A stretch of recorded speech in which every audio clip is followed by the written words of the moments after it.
Yeah. Okay, I'm going live right now. And here we are chilling. Here we are chilling. What's up, chat? Everybody in the chat, welcome to the stream. Can I get a sound check? Chat. Sound check, chat. Nick, can you give us a little 1, 2, 3? A sound check, chat, 1, 2, 3. Hello, testing, testing. Can you hear me, mother? Yep, here we are. Hands across the sea, William.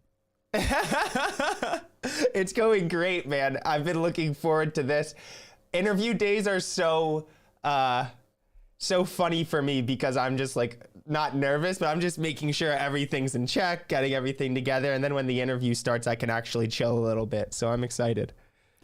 It's that 5 or 10 minutes before you start, isn't it? It's like I'm a little bit used to it now from doing my own live stream, but it used to stress me out so badly. And then you'd go, right, okay, here we go, and then something wouldn't happen, you know. Yeah. Oh my God, like it matters, really. It's not, you know.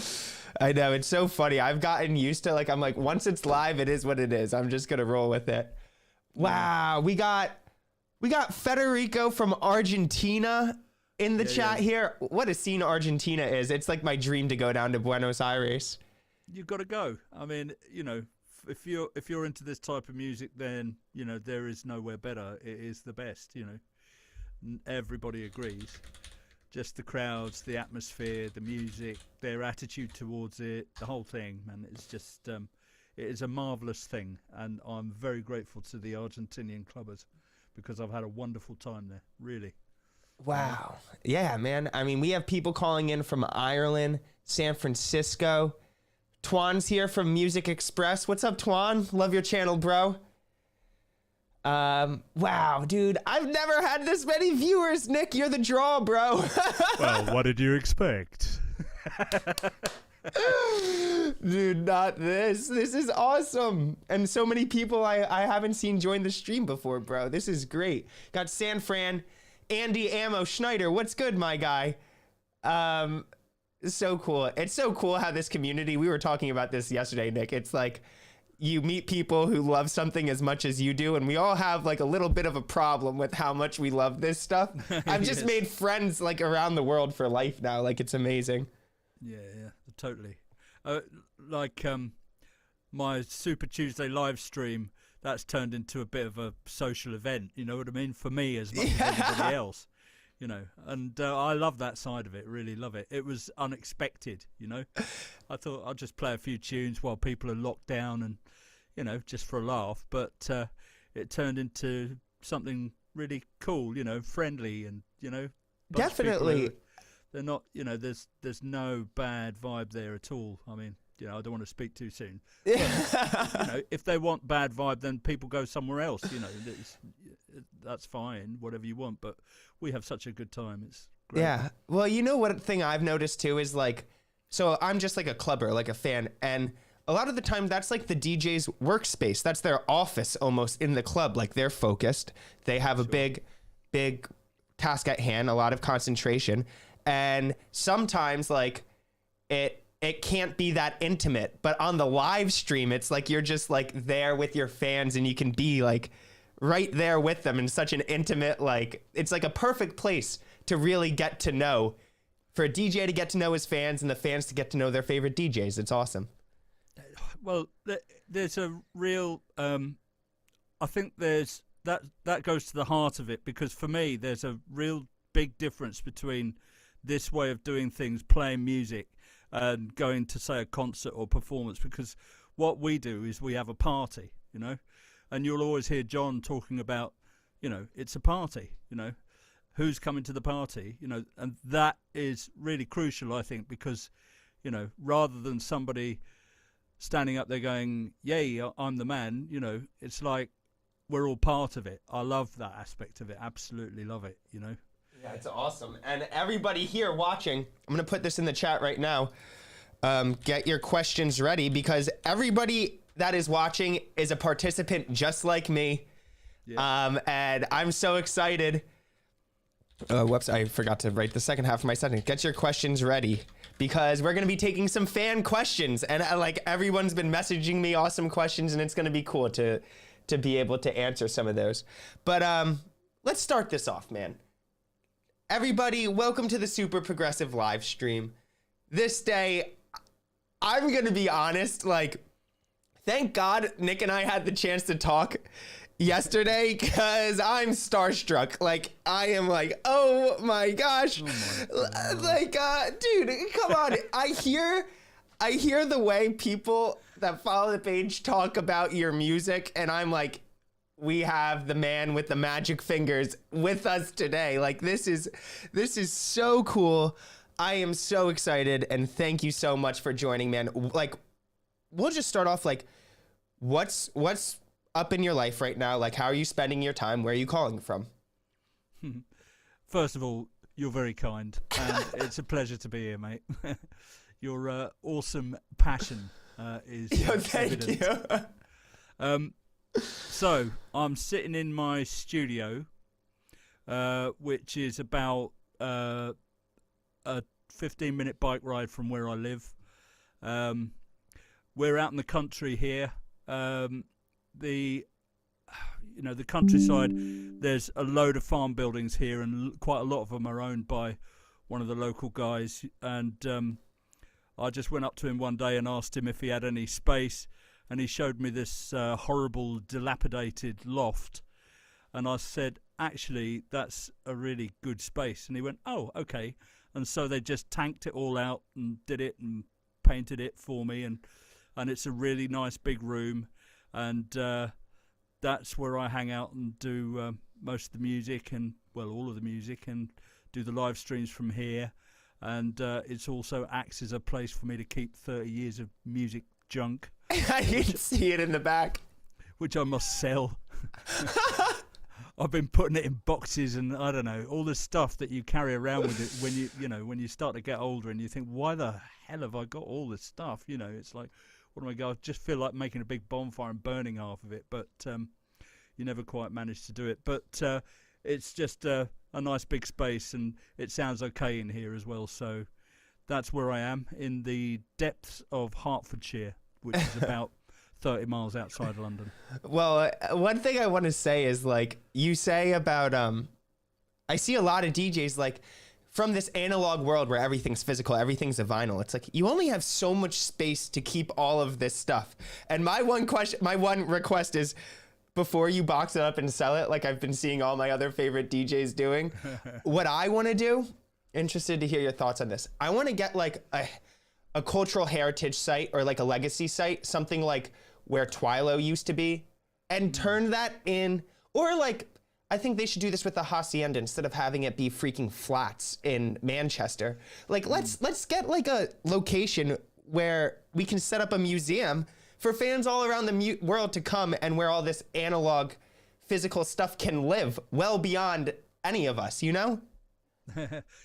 Well, what do I think of that? I don't know, man. It's I can see there is room for something like that for people who are interested. But look, for me, it's all the kind of ephemera of it is secondary to actually making the music itself. You know, I'm not really a collector. You know, I don't collect keyboards. I mean, I just have what I have in order to try and do the job. And if I can do the entire job inside the computer, then I will do that. You know. Yeah. Having said that, I'm just trying to plug in some of the old stuff now, just because it's sitting there in the corner and it's doesn't, you know, it seems a shame. I should try and hook it up and see if I can make some sound with it, but all that stuff takes so much time, you know what I mean? Totally. It's like trying to get the stuff wired up is quite the task. But you know, we were talking, weren't we, about Body and Soul yesterday? Yeah, definitely. And I was just thinking back to that club and what a brilliant space it was. You know, amazing space. Just, you know, kind of utilitarian but nice. You know, and maybe if you had a space like that with some, you know, some of the stuff that you're talking about, some of the interest, you know, some of the some of the releases, some bits of vinyl, some decks, definitely.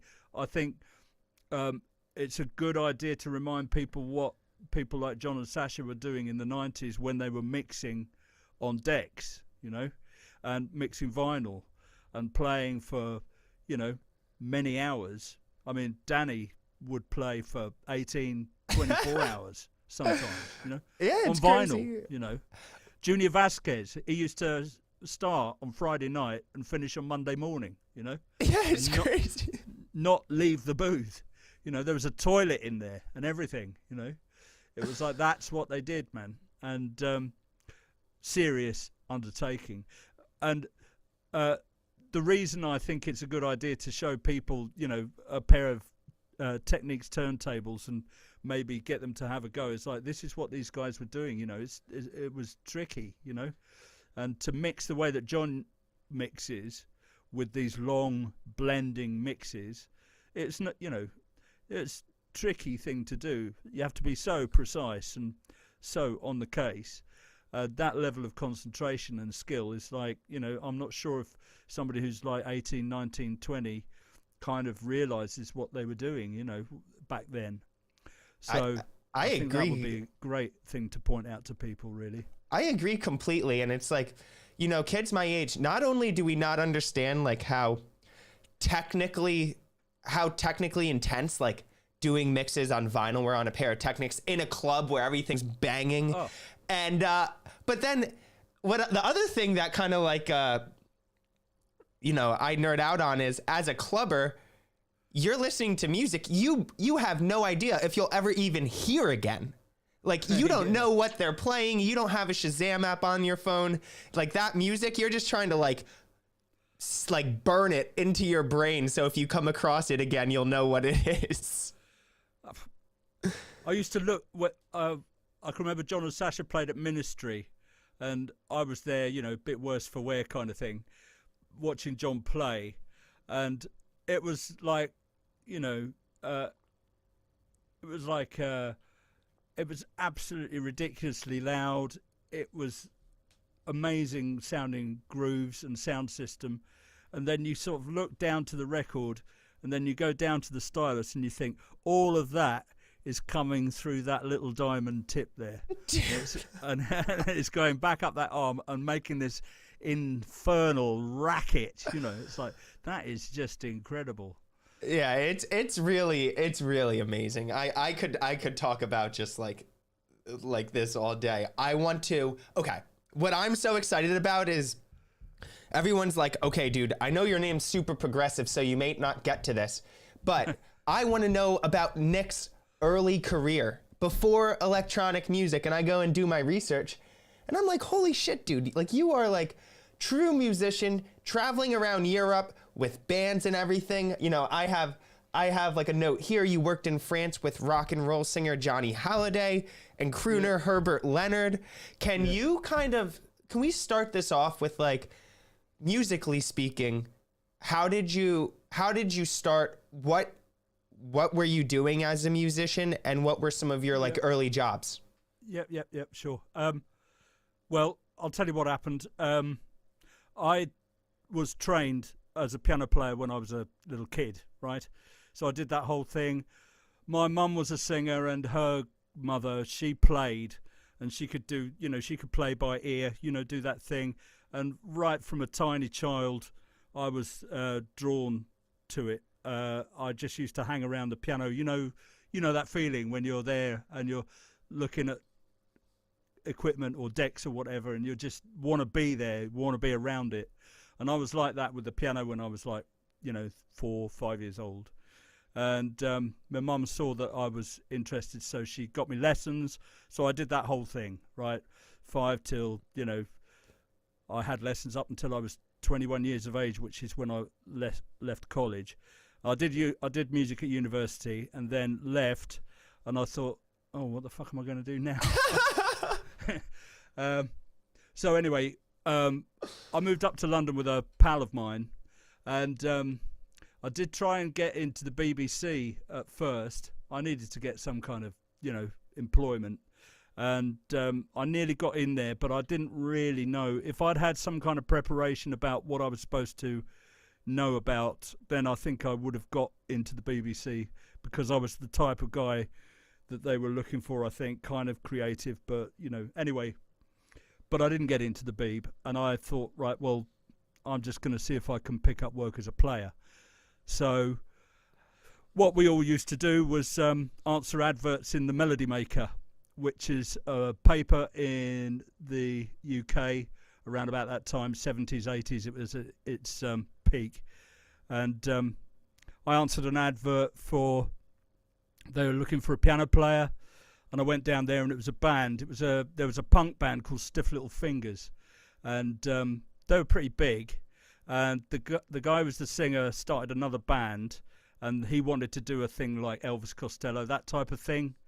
And that needed piano and organ, and I auditioned and got that, and then we did a tour, and that was the start of my playing career. Then it's a funny thing with music. It's like chasing the next job. It's like everything's linked. So I got the job with Jake, and we did a tour. They were going to sign to Chris Liss Records, but they couldn't agree terms. And so they said, all right, this was May, we're going to tour again in September. And I said, well, what do I do till then? And they said, well, we don't know. And I said, right, I'm off. And that's when I auditioned for Halliday, right? Oh, nice. Look, man, half of this stuff, I just rang somebody up that I knew I said, look, is anybody looking for anything? And he said, well, how did you know about this? And I said, I didn't know anything. I'm just calling you on a whim. And he said, go down to Nomis Studios, which is in Shepherd's Bush, and do an audition for this French guy, Johnny Halliday. And I went there and, did my thing, and they were like, yeah, great, nice, we'll have you. I could play pretty flashy. What I used to do was learn about the first 8 bars of some really difficult classical music, I didn't have time to learn the rest, all the information.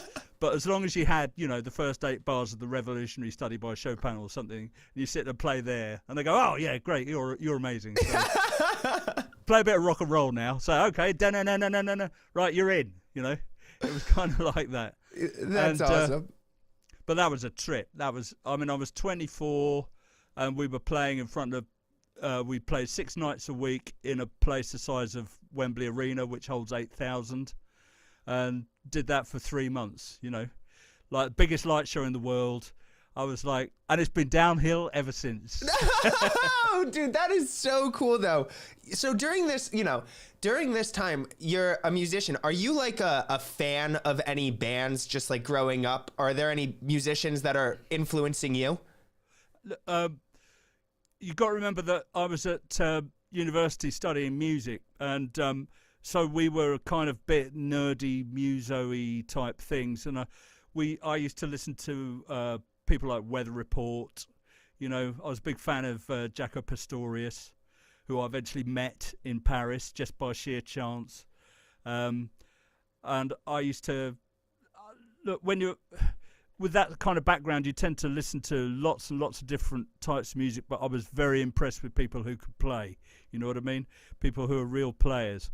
But that kind of changed a little bit. I joined a band called The Men They Couldn't Hang later, and they were sort of real punky type. The Pogues, that band? That's one of my dad's favorite bands. And when we were in Manchester, we got to see The Wall. Me. They got to see The Wall that they sang about in what's their I saw the up against the They're famous. Yeah.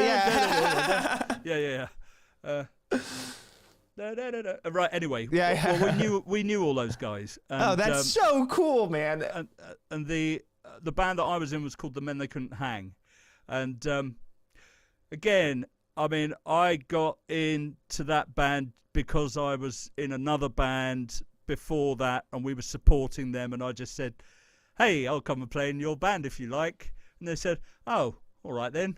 And so I joined their band and made a couple of albums, and we toured the world. I love that band, and the point that I was going to make was it was completely different. Like I say, it was kind of punky, and they weren't players really. You know, they were like sort of their playing was fairly basic, but when they played together, it was an amazing sound. You know, and it was kind of unschooled, and so I kind of it made me look at things again, really, in terms of music. I kind of realised that how good a player you were was kind of only part of it. You know, it's how well you managed to play together and what sort of sound you made and the effect that you had on people. You know, they taught me a lot about that. And again, you know, they were very community based. You know, it's like they had this little, you know, bunch of people who were into what they were saying and all that kind of stuff. And so that I started to listen to different kind of things then. You know, like I said, they were kind of folky, punky, and, you know, very loud and fast and, you know, pretty aggressive. But as a piano and organ player, and I used to play accordion with them as well, you know, just chuck the thing around really, just for the sake of the visuals. But I had a good time with them, and I'll be eternally grateful for being part of that band. I was only with them for a couple of years, but it feels like a big part of my life, you know. What years were you with them? About 89 to 92. Oh, wow. So my next question is second summer of love in the UK, right? It's like 87, 88. You're in this band. Are you like fascinated when that I guess you're in France though. But no. You're in the UK. I was back by then. Okay, cool. Were you fascinated by that, or were you like, what is going on here? What is this? Or like, how were you reacting to that? Well, like that second summer of love, as they call it, in 1988, I was kind of aware that something was happening, but I didn't really take too much notice of it. They were playing, you know, Italo house type music and stuff which sounded kind of, you know, some of that early bleepy kind of techno-y stuff, which sounded to me at the time sounded a bit kind of tin pot really. And, you know, I hadn't made the connection between that and acid house, you know, insofar as I had never gone out, taken acid and listened to that music. Yeah. I rectified that situation, by the way.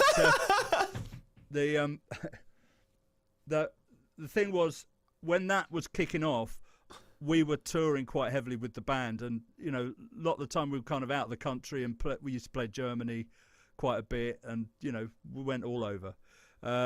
So I was busy recording and touring with that band. But then, see, what happened is the guy who produced the second album that I played with that band in was a guy called Pat Collier. With the Men That Couldn't Hang? Yeah, he produced the second album I did with them, right? And Pat Collier, he owned a studio, right?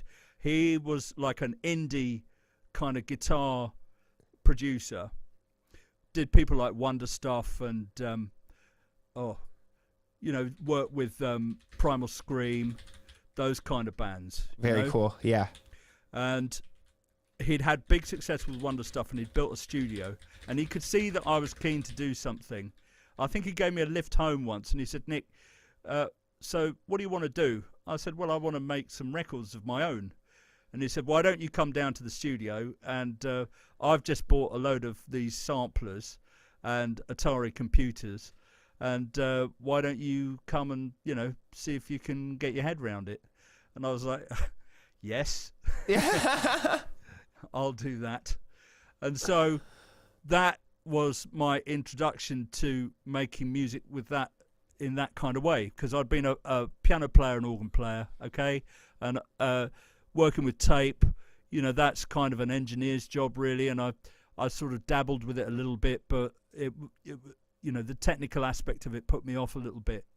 But sequencing, I really got that, right?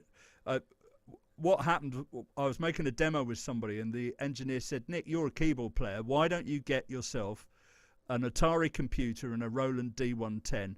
A Roland D110 can make 8 instruments sound at the same time.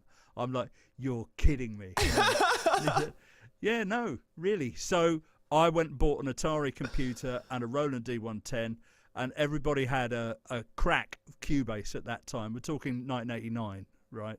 And I loaded it up, and I can remember making a little hi-hat loop and playing a bass and putting something else in it. And as soon as I started doing that, I thought, this is me. This is me. I get that, you know.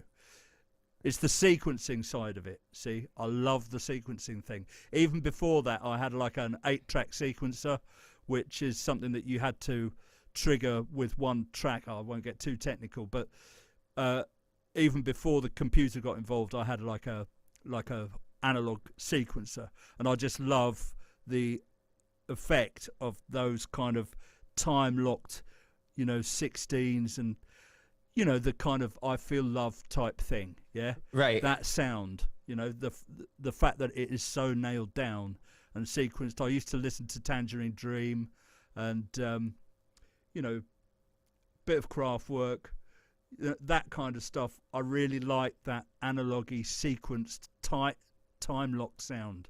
And when I got the computer and the Roland D110, I was like, oh, right, okay, this makes sense. And so the next step then was to hook up with Pat, and he sat me in front of the samplers, Akai S1000s. Everybody used them, right? It was kind of, for us, around early 90s, 1991, you had an S1000 sampler and an Atari computer and a couple of keyboards. And that's how those records were made. So cool. And like, how are you, so you're like learning how to do this. Are there like projects for Pat that you're doing, or like, how are you, like, what are these initial, you know, projects that you're doing? Well, right. What was so brilliant about being there was because Pat was making records for other people, and he had budgets, and he used to road me in as a session player, see? And so I'd be there existing on not very much money, but then I'd do, you know, like a session a week for some band or other, which would pay me a little bit of money. And then I could do some gigs here and there with other people, and that kind of financed me sitting there the rest of the time trying to write dance tracks, right? Or trying to, you know, thing is, you went back and you asked about the Summer of Love 87, 88, and like I said, I was playing and I didn't quite sort of get it. But then later on, then I was sat in front of the machines and I was trying to get my head around the sampler and how that worked, which fried my brain a little bit, actually, because I wasn't used to, you know, what sampling was. And the S1000 was quite a, you know, nice machine. You could do lots of things, but you had to spend a bit of time with it to get to know it, which I did. But at the same time, I was actually living on a boat, which was moored up on the Thames. We were kind of living this sort of, you know, semi-travellery type lifestyle, you know, quite basic, and, you know, on the boat, and my hair was down to bohemian. Yeah, that's right. And, you know, getting loaded every night and, you know, making music. That's what we did. And because we were involved in the music scene, then, you know, I knew quite a few characters who were into that type of thing. And somebody I knew said, look, you need to come to a party, you know, and we'll, you know, go and have a look, and you can see how this thing is supposed to work. This would have been 1990, I suppose, maybe 89. And so I went out, and, you know, I had the experience standing there listening to the music. And, yeah, I can remember being in that club and thinking, oh, okay. And they were playing slightly different music, you know. There was some more musical stuff happening, you know. It wasn't just the sort of very early techno. There's some stuff coming in from Italy which had more music involved, you know, and they were using chords and things, and I was thinking, wow, actually this is what I'm supposed to be doing with this technology, you know. Is that I loved the idea that you know, it was kind of coming direct from the producer's head and going via the machines out through the speakers. You know what I mean? I love the way that it was kind of bypassing the the necessity for a performance. So for some reason, I just loved the straight electric buzz, that was coming straight from somebody's head, straight into yours. I thought that's a step forward, and really inspired me. And so I, would go out regularly then. And then you'd just come back in the morning and your head would be full of it, absolutely full of sound. And not only that, it's like you had the feeling in your body of how it was like, you'd been dancing all night, and it was like I could come straight out of the party and go into the studio and just carry on, Yeah. And then eventually fall over. But that was a brilliant time, and the parties, that's, anybody will tell you, around about 92, 93, that was, that was an amazing time, amazing experience. I mean, there's no point in going on. We can't go back, and there's plenty of great stuff happening now. I'm all for looking forward, but, just to say that time was truly mind-blowing. Totally. It seems like one question I have for you, it seems like and then we'll get into some of these fan questions about this time because they're pouring in. But one question I had was, it's kind of an unprecedented time. Like this new electronic music arrives. It's kind of like people are taking it in all different directions. Were you like, did you have an idea of how like you could fit this into your professional career? Were you like, I'm going to be an electronic music producer once you heard it? Or were you just kind of like figuring it out as you went along? I just felt as if I had something to offer. Right. Cool. That side. And you see, the thing I think that's like the spirit of the era. Like, I have something to contribute to this. Like, yeah. That's cool. But also, the thing is, I had been, playing for money for 10 or so years, bit less, and I'd been sat in front of this equipment, and then this party scene happened, and I was like, well, it's like having a ringside seat, a grandstand seat. I just saw it all open up before my very eyes, not because of me, but just the scene, just kind of something that just wasn't there in 1986 in that way, all of a sudden just went, ta-da! It was an extraordinary thing. And that, and see what happened in the UK was there was a bunch of people who were, feeling it, and they would have these kind of mobile raves, like circuses, really, people like Spiral Tribe and Exodus, and they just got themselves some sounds together, some sound systems, and painted their buses psychedelic colours and loaded up the speakers and unloaded them, and up popped the party, I remember being that they used to have the hippie convoy used to go to Stonehenge in England and have parties there. Now the police stopped that, but they used to set up nearby, and I went to one of those in Stockbridge, and I remember standing there listening to this music, and there's the electric pylons that you have just sort of towering above us, and this what sounded like celestial music coming down through those wires in my debilitated state. It was just a magical time. And I can remember listening to the music, and it was like this kind of clanging, chiming thing going on. I think, what the hell is that? Now, of course, now I realise it's somebody mixing records. And they were kind of mixing records. They were in time, but they weren't in key or anything. But it made a fantastic noise. It was just like, because, instead of this straight piece of music, because you had this kind of blend of these two different bits of house music, which weren't necessarily, supposed to go together. When they did go together and you were in the party mood, it just sounded, you were outside and it was 3 o'clock in the morning.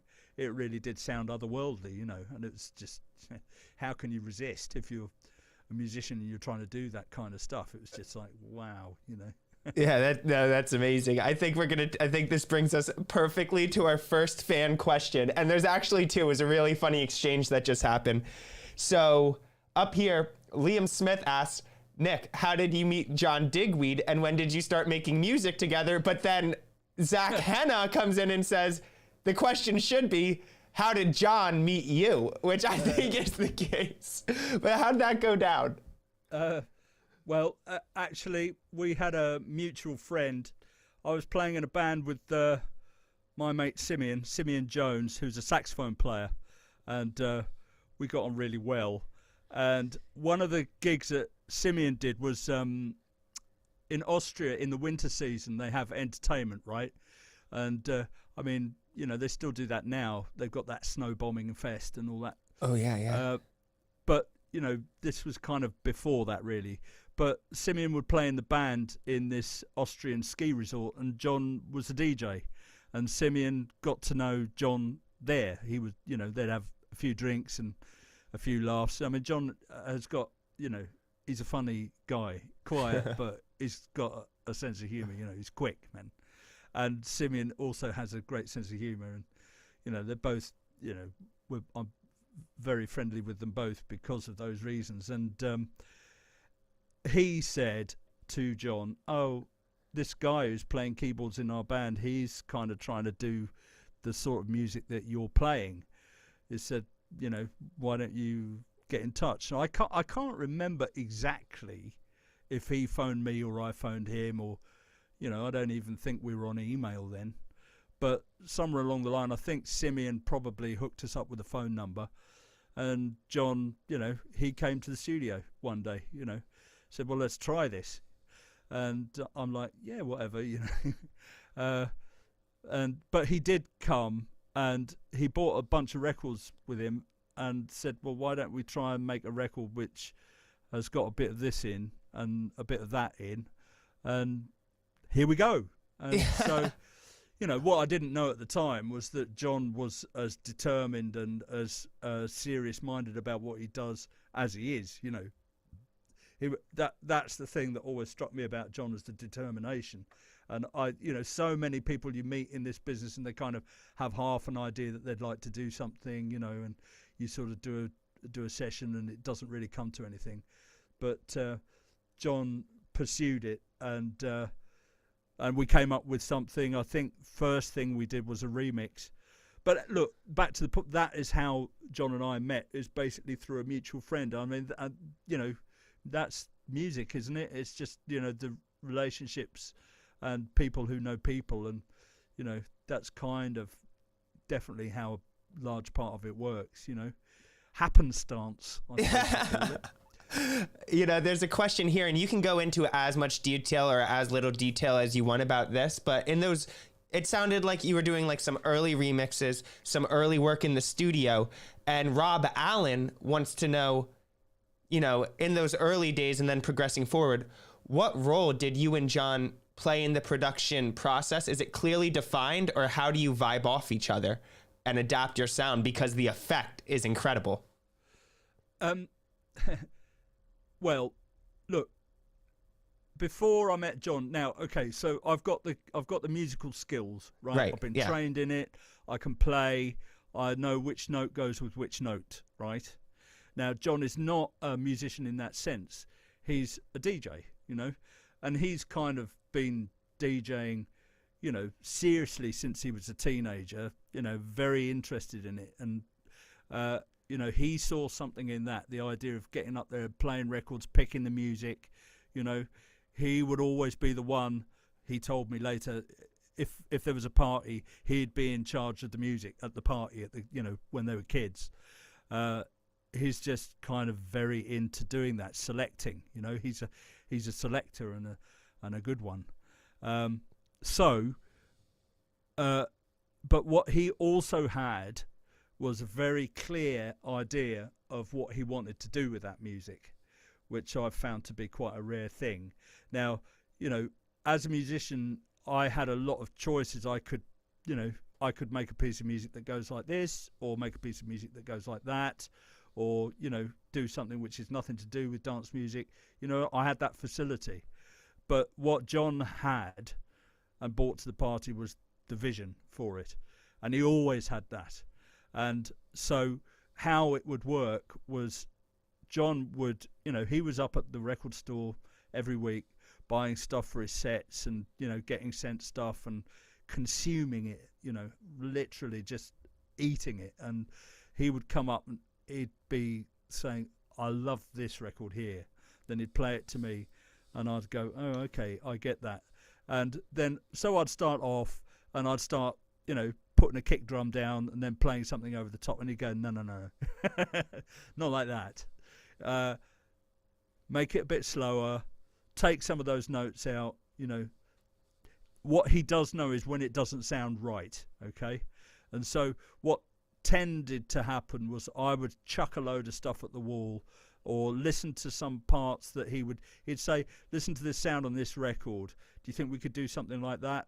And so I'd play a line that was similar and choose a different sound, maybe turn it upside down. And he'd be like, yeah, that sounds the right sort of thing. But the sound of it, I remember him saying, right, okay, so if you get that percussion and you get that line and you get that bass and then put the biggest fucking kick drum you've ever heard in your life underneath it. Now, this was early days, don't remember. I'm not saying it's like that now, but it's like, in terms of getting the sound, I remember him saying that. And it's 30 years ago, man. And I remember him saying that distinctly because it just burned into my brain what the effect was going to be. It's like, doesn't matter about the thing, being kind of, outsize. Just make it sound big so that rhythm comes through and goes through people, And also, he'd always stop me from getting too fast and always stop me from changing things too fast. As a musician, I would tend to sort of change a section too quick, and he got me to kind of lengthen the time that I was making the changes, that kind of thing, and that developed into a sound. But I have to say, before, I didn't really have an idea about any of that before I met John, and it's because he had a very clear idea about the effect he was trying to create on the dance floor. And of course I know it kind of inside out now, and we've changed, when we've gone through changes since, but that was really how it worked. I would be there behind the computer with the sounds. John would have the records, would go through, and he'd say, I want it to sound more like this. His kind of directing, really. That was his thing. I was the camera operator and he was the director. Really. It's really cool to hear that dynamic. And you touched on the kick drum, and Andy Ammo Schneider, who's one of the most diehard fans I've ever met of yours, of all this music. I just wanted to share this with you. He said, the punchiness of your bass line, I feel like, is one of the signature traits of your sound. And it's cool because he asked Possible to talk about that aspect of your sound.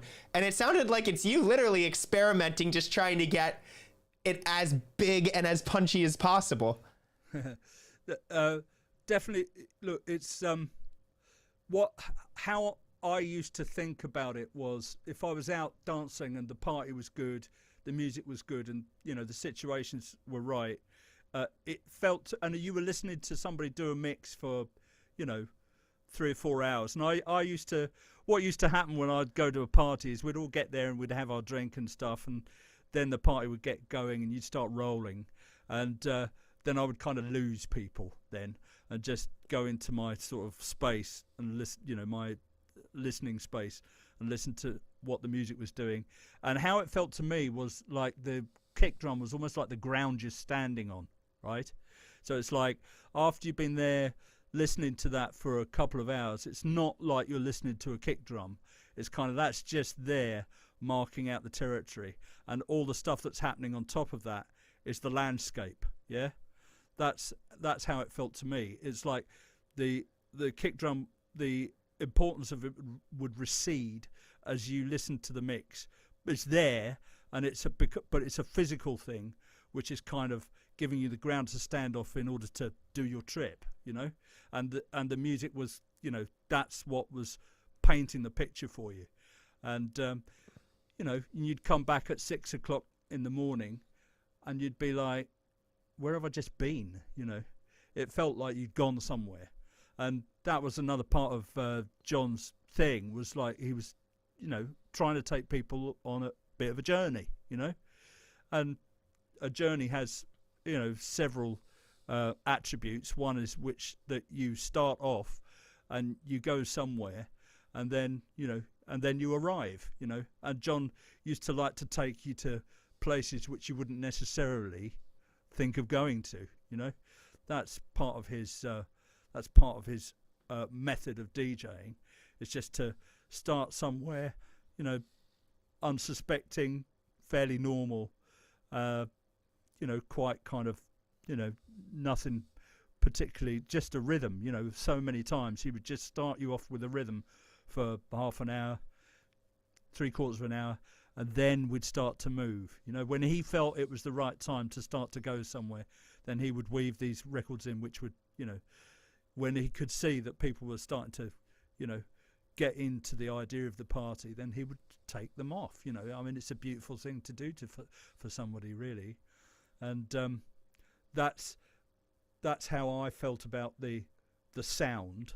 Is like you had this kind of, 'cause, the other thing is that we were very conscious of the fact that we were dealing with sound systems, right? And the idea is, the actual boxes, the physical presence of the PA system in the club, it's like I've always thought that's one reason why this music is being classed as underground, is because you can listen to it at home and on the radio, but you get it into a club and you're talking about a different set of parameters, and it kind of works in that different set of parameters in a slightly different way because of the physical aspect of it.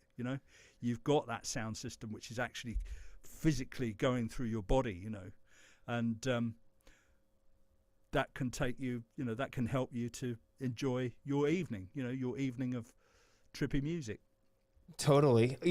I think this brings us right to kind of the first track we'll talk about, which is For What You Dream Of, which was released in 1993. Now, is this like, I read so much 30 different years next year, by the way. It's crazy. And to me, like, I read so much stuff.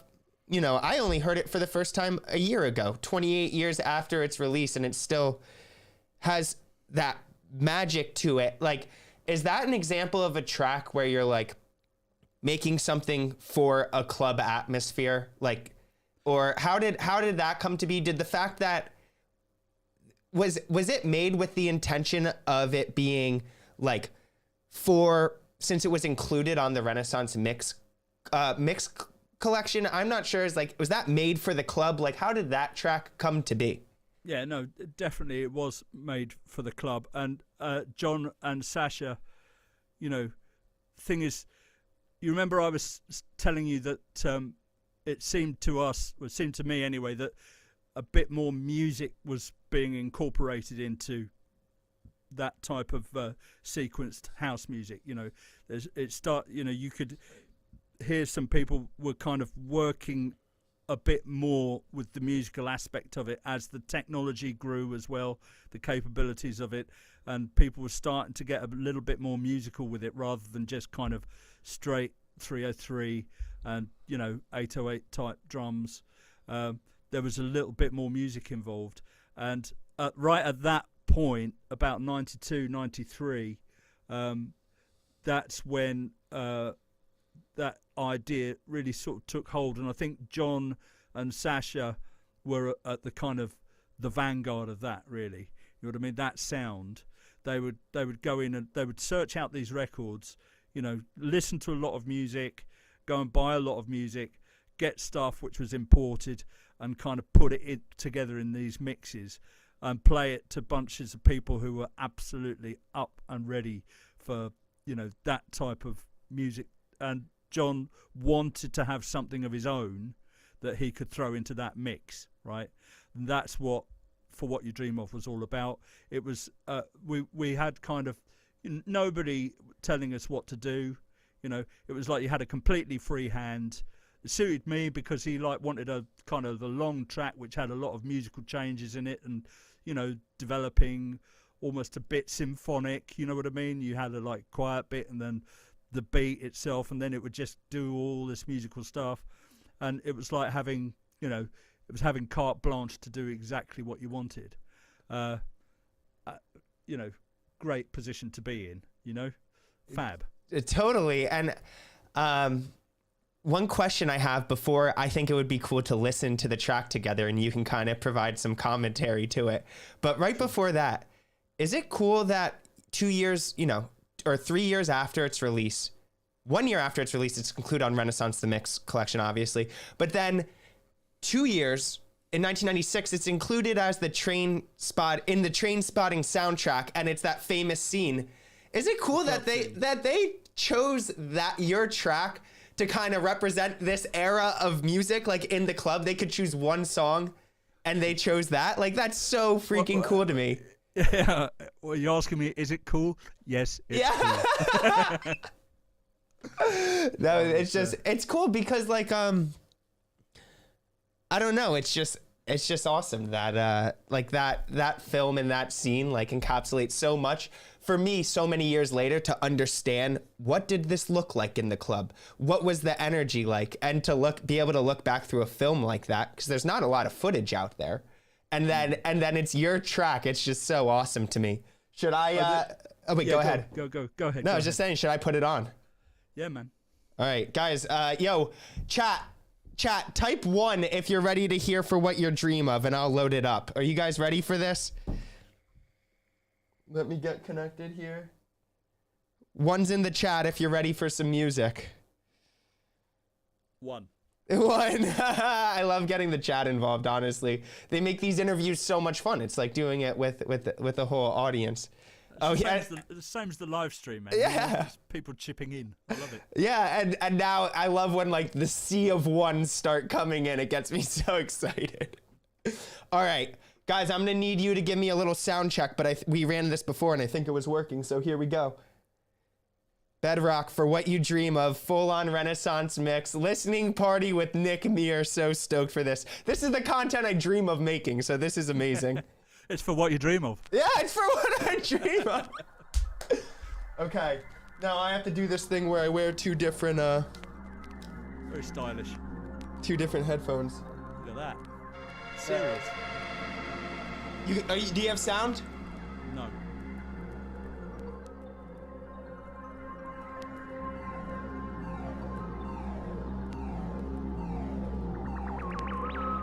Aha. Got sound? Yep. Cool.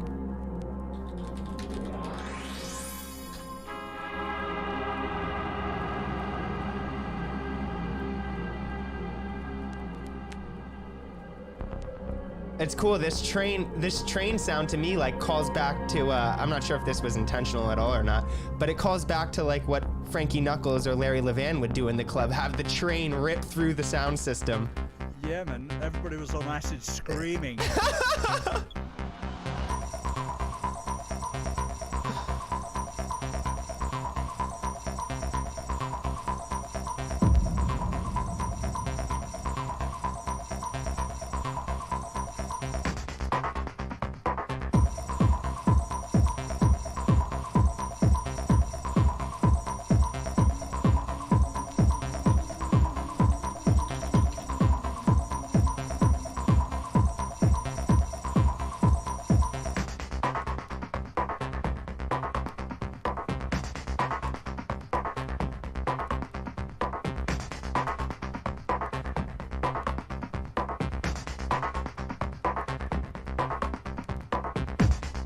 I did a reaction to this yesterday. Everybody already saw me lose my shit to this.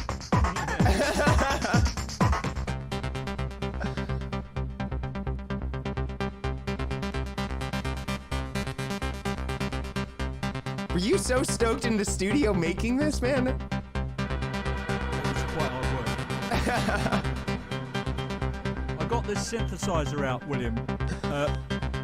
What you're hearing now is this. Oh my gosh. No way. That is so cool. I was going to try and get it to...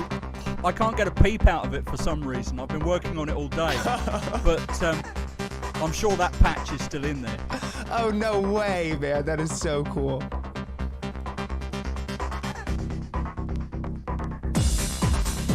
See that there? I remember John saying when we got that drop, he said, right, I'm telling you now that that's going to go off.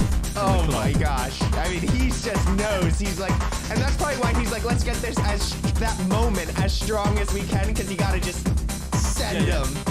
Exactly. That's right. Some people are asking, what, if you don't mind sharing, what that synth in the back is. It's a Roland Juno 106. Oh, nice. They were all guessing that's what it was. All the followers are gear freaks. I'm like, respect. You guys they can see it in the back, and they're like, it's a Juno 106. I mean, it's a real basic, simple synthesizer, but it just works great. Sounds great.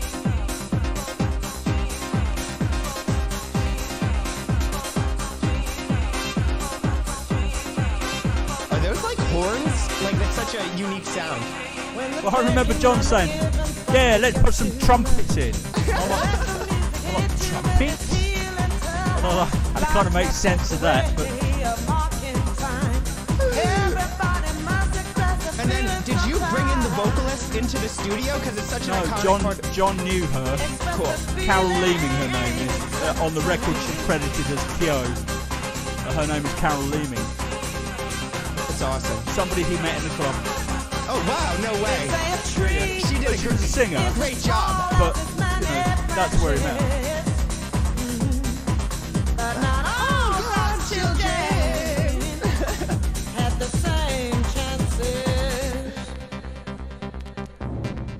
It is 106. Wow.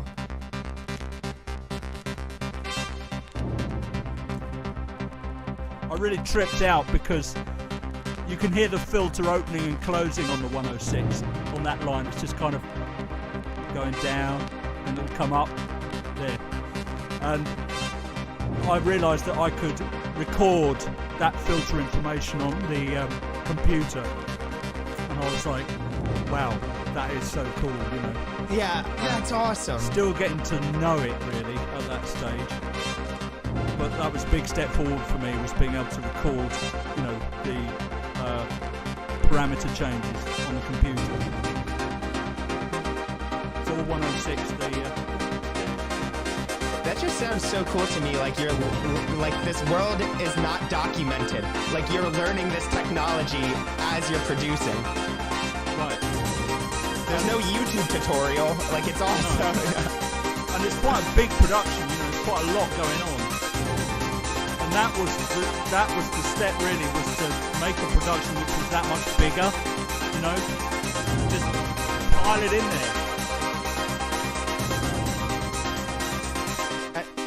Get down.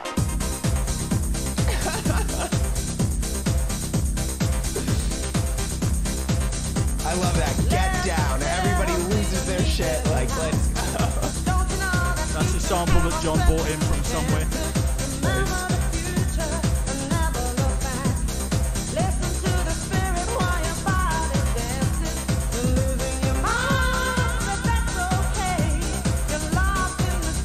Here it's kind of rocky. Oh, yeah. That's some of my background coming in. Yeah. Oh, that's so cool. Do you remember the first time you heard this in a club setting? Or do you remember a time when you just saw the club go off to this? I don't, actually. Not really. I mean, it's a funny thing listening to your own tracks in clubs, but we can talk about that later. Yeah.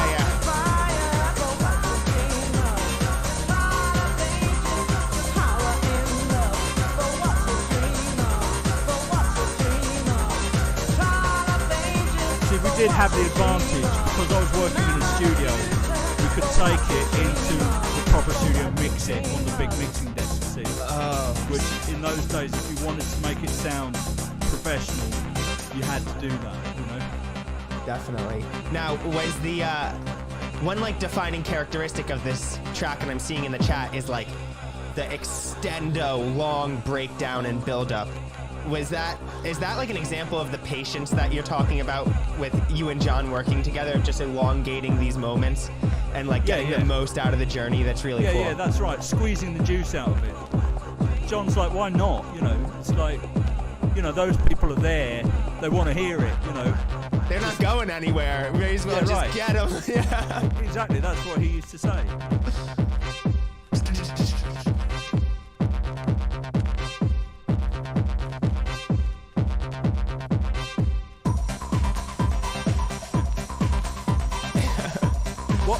What was hard was like we were going through a bunch of changes and it was arranging it so that it all hung together, right? We threw a lot of stuff at the wall to see what would stick, and the challenge for me was to arrange it so that it made sense as a piece of music, you see? Oh yeah.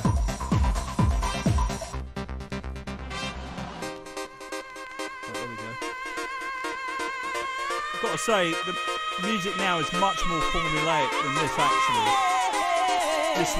There was no formula to this. There's no rules, man. It's like you start in one place, and it's like the defining quality of this, for me, that I love so much. It's not like chorus, verse, none of that bullshit. It's like you're gonna start here and end here, and the whole journey along the way is gonna be fresh and new and unexpected.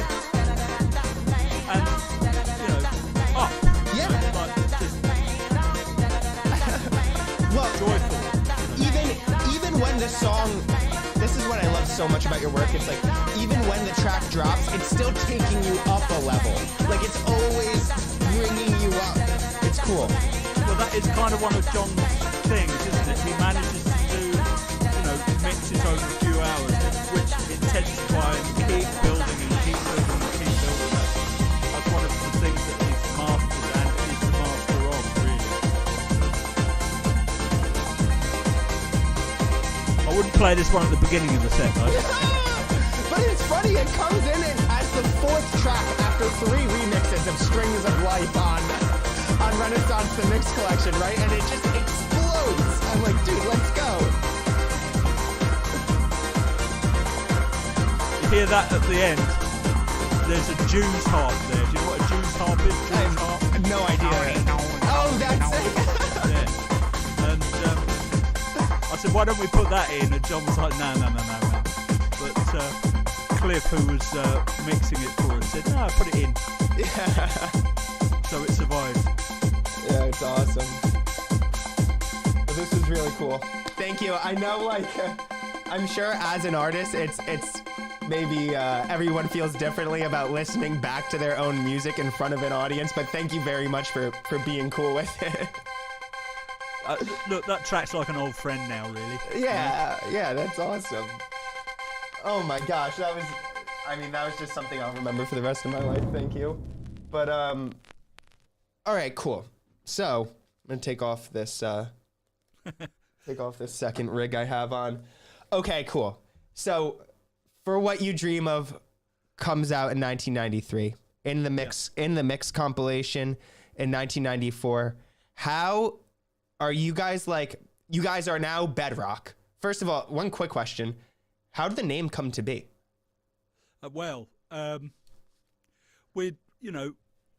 We'd done that track and we'd had some remixes and we had to, think of a name. And we were just. I remember John said, "Why don't we call it Odd Job?" And I'm like, "Odd Job," and he said, "Well, it's an odd job being a DJ." That was his reasoning, and I was like, "I'm not so sure about that." But Bedrock was actually a party that he ran before we met. Even late '80s, I guess '89. He did some Bedrock parties around then. And I just thought it was a pretty cool name. I believe that Bedrock was originally a club in Chicago. And it was famous for having a volcano in the middle of the dance floor, which would actually erupt. Apparently, I remember John telling me. What? I'm sure I didn't dream it. But there was a kind of a false volcano in this club called Bedrock in Chicago, whenever that was, would have been early 80s, something like that. And I think that's where John got it from and put on those parties in the late 80s of his own called Bedrock. And I just thought, it kind of made sense. People were going to see him play, and they might remember the Bedrock. They might associate him with the Bedrock parties. So it just seemed like a natural, like a good choice. And so we went with it, and that was the artist name at that time. Yeah, Very cool. That was before the label or anything like that. So was this your For What You Dream Of? Was it like your first official release, original track as Bedrock, or did you guys have remixes out before then as Bedrock, or no? We had done a couple of remixes. I don't think we'd done a full track, original track, in Anger before that one though. And I think the first thing we did was for Stress Records, a track called Terapia, which whether that was the Bedrock mix or John Digweed's mix, or I can't remember what that was, came out as. I'd have to look back, but we did that for Stress Records. You see those first couple of remixes, and Stress said, "Well, why don't you, try and do an original track?" And so that it came out first on Stress Records, and then John used that record on the Renaissance Mix Collection, the first one. And I have to say that John, having done that track with me, and then we called it, it was a Bedrock track for What You Dream Of. He put it front and center, like, I'm doing this mix and here's my track, and he stood behind it, and he promoted it, and he made it really what it turned out to be, because he had the the ability and the gumption to stand behind it and make it into something, and that's been what his career's been about, really. He's been very determined and focused, and if he's got something to present, then he'll do it properly and frequently, and he did that with that release. And without that, then it wouldn't have had the profile that it now has, and it's kind of been a hallmark of his career, that type of approach and that attitude. He's serious about it. That's the thing. It's like, he liked the party, and he liked going out, and he liked the social aspect of it. But for him, DJing the music is like number one, absolutely number one. I was kind of a bit more into the party aspect of it. I was a bit of a itinerant musician up until that point, and was very into the party. But also, look, music is in my bones, so it's kind of, I don't really have to think about that side of it. Totally. And so you have this big one, like big release under your belt, going back into the studio then after this. Like, are you coming with like I'm sure you had confidence, but like, are you like now like, okay, what are we going to do next? Like, what's, you said as a musician, you're always looking ahead. Did you guys get right back in the studio to do another one? Like, how did there's such a positive reaction to this track. How'd you decide to do what, go your next direction? Where to go next? Trying to think back, the music is also changing so much. Like, 1 year in the terms of music in this area is like rapid progression. But look, 1993, if you like this sort of music, that was an amazing year for music. Absolutely. It was just, that seemed to be the year when it kind of changed from being, I don't know, there was just some great tracks then, just it all sounded so good for some reason to me, 1993. It was just, and I was going crazy. I was also doing gigs with various people, and some quite high profile artists and stuff like that, and I think I probably went a bit insane, really. And good time to be alive. Yeah, it was super fun. But and also must remember about For What You Dream Of, it had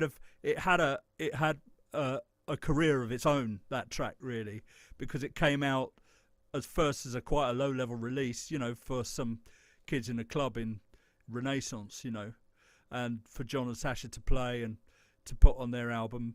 And then, like you say, it got used in the mix collection, and that Renaissance mix collection was a groundbreaker. You know, I remember it was the first mix compilation which sold 100,000 copies, which was, you know, there just weren't mix compilations in the early 90s were really things that people had done in their from their decks in their bedrooms, and you could buy them in Camden on cassette tapes, and they didn't really have, you know, they weren't really sort of high profile ways of presenting music, but kind of the mix collection did change that a little bit, and all of a sudden the record companies started thinking, oh, we can actually sell some of these, and they did a great job with the artwork. You know, they made it look absolutely amazing with that fabulous packaging that they did, and it gave that music a kind of legitimacy and that way of doing it, you know, and the idea of DJs, you know, getting their hands dirty, doing a mix, presenting it and selling it. You know, it was a bit of a nightmare with the licensing that you had to do, but, you know, Sasha was big profile DJ and John was as well, and so they had the clout to get the tracks licensed, and it became a thing right after Renaissance Mix Collection. So that was the second part of that track's kind of journey, and then, as you say, it got included on the Trainspotting soundtrack, and that sold, you know, millions. So it kind of that was the third part of that track's kind of journey. So it had like 5-year kind of career, really, that track. And now, you know, it still gets a little bit of play here and there, and obviously Trainspotting is still shown all over the world, so, you know, it still has some life. So what I'm saying is that whilst we were trying to think of what to do next, it wasn't as if the track got released and went fabulously successful and then, oh, what do we do now? You know, it was still, the track was still on its journey. Slow build, yeah. While we were thinking about making the next one, and Stress Records, they said to us, well, that was good, you know, let's try another one, and that's when we went in and we did Set in Stone and Forbidden Zone. Wow, that was the next release on Stress. Oh, that's so cool, because like I just did a reaction to that track too, and it was cool to see that both of these tracks preceded Bedrock as a label. They both came out on Stress. Yeah. Yeah, really, right. really cool. Set in Stone, you know, and those tracks, a lot of people I know actually really like Set in Stone, and it's kind of less symphonic. It's, you know, it's simpler. There's no vocals, but it's kind of, you know, the tunes are nice on it. The melodies work really well. And I think that's in its own way is as good a record, even though that it hasn't got the same kind of profile, or it's, you know, it's not, the scale of Set in Stone is smaller, but I love the way that it came together. You know, we just got in there, put it together, put it out, and then we were also starting to do higher profile mixes by that time, so that's how Set in Stone came about. Stress just said, you know, let's go round again, and indeed we did. Yeah, you know what's so crazy to me, and I'd love to get your perspective on this. It's like from 1993, when For What You Dream Of is released, and it's included on Renaissance the Mix Collection. Just think, 2 years later, 3 years later, I think it was 1996 or 1997, that Set in Stone is released. It's almost living in a completely different world. It was included, and same with Forbidden Zone, on both of Paul Oakenfold's. Global Underground was already on their third release, GU4 in Oslo. But it's cool as a producer. Was it interesting to see, like, okay, people obviously want to hear this music in a club, but more and more people are also listening to this maybe at their home or in the car. So maybe I can approach it with almost a different perspective, or like get even more sophisticated, or in the production process or something like that? Actually, right, to be honest, we were trying to make records that would work in the club. Nice. Right. And it's like, if it didn't have that, then look, there's other stuff you can do. We would frequently do like a chill mix, or an ambient mix of something, take the beats out, do it different, you know, which would be in our minds for the chill out room in the club, you know. But it wasn't so much, you know, when we were making a record, I wasn't thinking, oh, now I'll make a record for a different environment. These are club records. Right. That was our focus. That's what we were trying to get right. And to be honest, you know, it's kind of, you know, takes all your time to get that focus in and, you know, make sure that you're getting those. And William, to be honest as well, if it didn't have that thing where it felt like it would work in the club, you know, it didn't kind of interest me as much. Nice, you know? nice. It's like that's what I wanted to do. I wanted to move some space in the club, you know. You know, same for John, obviously. I mean, he was. I wasn't DJing then, and he was. You know, it was up to him. He had to go out and play the record, and if it didn't do the business in the gig, then, you know, it was like, you know, that's not it. You know what I mean? Definitely. So, and we would put stuff together, remixes, and he would take them out and road test them. See, and then he'd come back and say, yeah, look, that's all right, but can we just try and make it, you know, this section a bit shorter, and the hi-hats, you can't hear them, and, you know, that was a bit of a luxury for me as a producer to have a DJ who I was working with who was able to go and play at decent profile gigs and come back and tell you what was wrong with the record, right? Totally, So, yeah. I mean, what they used to have to do was cut slates, they're called, which are one-off pressings of, and they're made of metal. These things weighed a ton. They cost about, you know, What are they called? what we were called slates. Slates? I think acetate. Acetate, cool. Yeah. Danny has all of his old acetates in his basement. They're so heavy. They're cool. Yeah, but I mean, you can imagine, that's the other thing. You know, him and Sasha, they used to go around with boxes full of these slates, which cost like $75 each to get made, and weighed a ton. I mean, you know, it's not like turning up with your USB now. You know what I mean? Yeah. And also, rare thing to have somebody who's in a position to be able to get an acetate cut of a record that you've made and test it. See what I mean? That was kind of an advantage for us. Oh, so cool. Because people weren't, you know, a lot of people weren't necessarily in a position to do that. But John and Sasha's career was at a stage where they could do that. You know, they were getting paid reasonable money, and so they could support their careers by doing that sort of stuff, you see? Definitely. And then my other question is, like, between For What You Dream Of, Set in Stone, and Heaven Sent, those are 3 releases, but you're obviously doing other stuff with your career in that time period. You know, there's years between these tracks coming out. What are you doing professionally, and what else is going on in your career outside of Bedrock, or is that really just your main focus during this time? I'm trying to think. So I was in Pat's studio until about 1994, and you know, I used to pick up gigs like I did you know, I keep banging on about it, but I did a tour with Take That as part of their touring band. Oh, sick. You know, but I gave up touring with bands around about 94, 95. 94, I had various releases coming out. I was on a label called Profile, which was an American label, and they had a dance imprint called Deep Distraction, and I did a record again 1993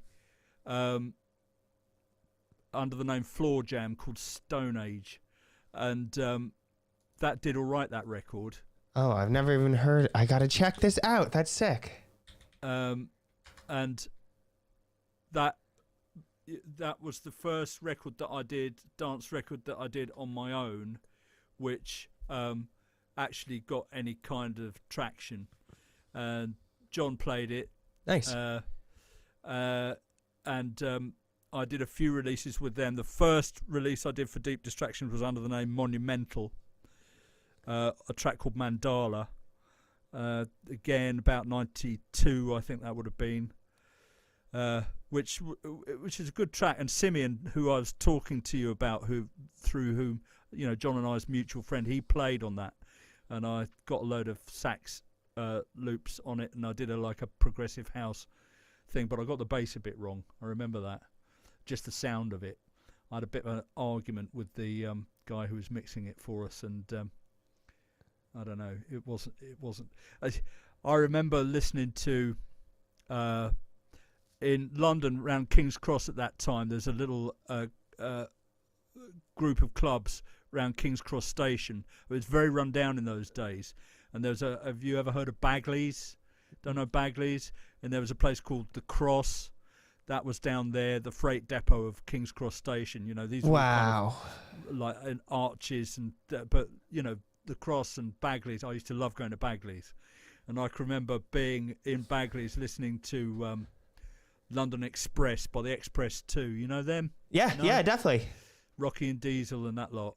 And I was rolling at the back of this club listening to Express 2. I thought it was the best thing I'd ever heard in my life, just the way, it's still a great record. They had a superb way with a bit of UK house music, Rocky and Diesel. And London Express, the way the bass was going in that tune, just worked so brilliantly well. It's just a great record, and I remember thinking I want to make a record with the bass that sounds like that, and I tried to do that on Mandala, and didn't quite get it. I shouldn't say things like that because people need to make their own mind up, but that's what happened. But anyway, that was the first record I did with Deep Distraction. Then I did Floor Jam, that Stone Age record, and I did another few records with those, which have since slipped down the cracks. So that was, like I say, in '94. We went over to Miami in 1994. I remember doing a gig out there with my samplers and all the rest of it. Was that for a Winter Music Conference, or is that just going out there for a gig? Well, I don't think the Winter Music Conference had even started. Oh, wow. And so I just went out there and played. And then 95, I don't know, I'd been touring and partying and stuff like that. And I needed to take a bit of a breather. Yeah. But I never stopped making music. I did a track under the name Marshall Stacks called Rockstar. And that did well. That was used as the theme music for the Brit Awards one year, I remember. Oh, no way. Yeah, and that had some legs, that record. And I remember off the back of that, I did a remix for Boy George, who was DJing at that time. Stuff like that. Yeah. Just and John was still around, and we were doing remixes, and I was putting out my own stuff and doing the occasional gig here and there, and so that's how I was keeping Body and Soul together. But the thing is, when For What You Dream Of started to sell like more, because off the back of Train Spotting, then some money came in, which was a bit more than I'd been used to, and off the back of Train Spotting, then we got a deal with as Bedrock, the artist, with Pioneer. Who sick. Were running a label at that time. They wanted to try and see if they could get into that, and we signed a deal with them. And what did we do for them? Can't remember. But anyway, it kind of did all right, and then I think John started Bedrock, the label, around about 1998, right? So that meant that that's when we started making records for the Bedrock label. God, it gets so hazy. Anyway, it's so cool to hear. I appreciate you going back, racking your brain, because I know it's 30 years ago. The time scale was that we got together like early 90s, and then we did For What You Dream Of, and then we did a bunch of releases. Like I was telling you yesterday, we did a remix for Danny. We did Turn Me On for Danny Tenaglia, who we were big fans of, and he was very popular DJ at that time and very well thought of, and John was really pleased to get involved with that. And so we did that. But the next major thing that happened was that I had been working out of my bedroom. I'd left my room in Pat Collier's studio, and then I just set the gear up in a flat I rented, and then I bought my own flat and set the gear up in the loft of that flat. But then Pat came back again, and it so happened that he built another studio right near where I was living, and he said, look, I'm building this studio, but I need somebody to come and rent one of the rooms so that I can show I've got a bit of money coming in while I build the rest of the studio. And I'm like, yes, please. That would be amazing. So he basically built me a room in his new place, which was called Gravity Shack, and that place turned out to be, well, that's where we wrote Heaven Sent and the early Bedrock material, Beautiful Strange, those tunes. So that was early 2000s, around about then. One question I had: are you so you like something with like Heaven Sent, right? Is this something you're just working on in your studio, and you like hear something and you're like, this is a Bedrock record? Or were those Bedrock records you and John together starting from scratch? More the latter. It cool. It wasn't like I would say to John, right, I've got this tune, what do you think?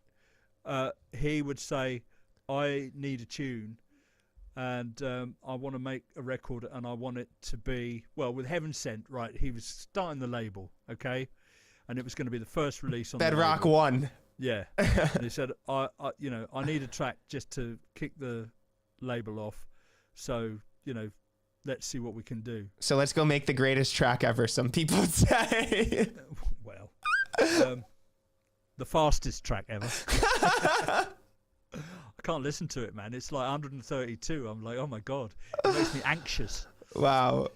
But that's what was happening there. The tempos, it's a funny thing that happens to tempos. When we started, we were down around 121 BPM, and then we sort of gradually went up to about 125, and then up to 127. And by the time the millennium turned, then we were all up over 133. It's this kind of trancey, very sort of quick, energetic, highly energetic, powerful type music, and he just wanted something super big to start the label off. Meanwhile, he had started doing his monthly nights at Heaven in Charing Cross, and that was the best time ever. What that started in 98, I think, maybe 99, and he said, right, let's see what we can do. So I knew that he wanted a big old riff, and so that riff that you hear, the dig-a-det, dig-a-det, dig-a-det, I built that up, just layered it with loads of synths and made it as big as Yeah. And he said, yeah, that's the idea. Dude, that is awesome. And so there's this question that came up, and I think it fits really nicely into this slot of the interview. So remember yesterday I was talking to you about how this music really connects us all, and this is a perfect example. I was on a family trip in Athens. I may have already told you. It's a family trip to Athens where my ancestors are from, and one of the Super Progressive followers' name is George Canaris, and he's been like, now he's become a friend of mine because we just like talk about the music. He's always showing me the way, basically. But he invited me out to his apartment in the suburbs of the city, and we go to his apartment. He has like these stacks of old records, so freaking cool. And we're going through the records. It was like really my first time getting my hands on some of these things. Like it was so cool to me. But his question is, and it's really cool. How did Bedrock manage to stay on the front line, on the forefront of producing tracks that made an impact in these different eras that have different sounds and styles? We were talking about how from the beginning of the 90s to the end of the 90s, the music's changed so much. How are you guys staying on the forefront of it? Well, look, a lot of that is to do with John's expertise as a selector, really. And I think he feels, you know, he's a true DJ, and I think he feels that the job of a DJ is to switch it up a bit, you know, and it's not to go along with things. It's like it's your responsibility as a selector to kind of find something that, you know, throw people a curveball, you know, and also not get tagged with too many things, you know, when they're expecting you to do something else, you know.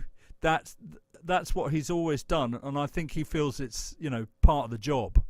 And look, I think it takes nerve really to do that, because if you're there and you're known for a certain type of thing, and then you give people not quite that, then you've really got to trust in your judgment on that. But John totally 100% does trust his own judgment when it comes to picking music, and he likes to, you know, sometimes he'll confuse people, you know, with the choice, and sometimes it, you know, people won't really understand why he's done something. But the reason is exactly what you've just said, is to keep it fresh. You know what I mean? Because if the, you know, part of the appeal of this type of thing, this way of doing music, is that it has a freshness to it, you know. It's like his whole thing, isn't it? It's like he'll go up and play 2 or 3 hours of music that people have never heard in their lives before, and they'll go, that's fantastic, you know. I mean, if you're the Rolling Stones and you go and play Brown Sugar, you'll get a reaction, you know what I mean? No problem doing that. It's slightly different if they went and played a bunch of new songs that nobody had ever heard before, then the reaction would be, yeah, okay, why don't you play the ones we all know? But John, you know, likes to keep to fresh new music, and the challenge for him, I think, is to get the reaction that he wants from a crowd using new music all the time. I mean, you know, and that, I mean, you know, he's the master at that. You know, what can you say? He's just really, really good at doing that, just because of what he chooses. And you see, William, people trust him, right? And I've always noticed this as well. John will bring a record in, and it can be the same record that I've got, but when he puts it on, just because he's put it on, it sounds better, you know? Don't ask me what the fuck that's all about. But you know what I mean? It's like there's a bit of a stamp of approval going on there. And that's part of the experience of listening to it, you know? And that's what people get when they go and hear John play, you know what I mean? They're like got that assuredness from listening to the mix, because they know that he thinks it's, you know, it's all right. Therefore, they'll go with it too. You Good know? enough for John, good enough for me type of thing. And also, and if they stick with the mix at the end, you know, he'll throw you a bone. You know what I mean? Yeah. No, I love it. And, you know, everything you just said pretty much summarizes the number one thing I've learned through this page in the community. Is I went into this super progressive, thinking progressive is a genre of music, right? And I could not have been more wrong. Progressive to me is your approach to obviously the sound, the structure, the, you know, how the music is built, but it's also a mindset where you're always, it's about looking forward, keeping your audience on their toes, and it's been really easy for me to come to terms with, like, okay, I'm going to go see Nick Warren tonight. I'm going to go see John tonight. I'm going to go see Sasha. I'm probably not going to hear a track that I've ever heard in my life, and I'm cool with that, because that's what this is all about. Yeah. Like across the board. And it's been really cool to, like, I don't know, learn that. I think it's unique to this community almost. I mean,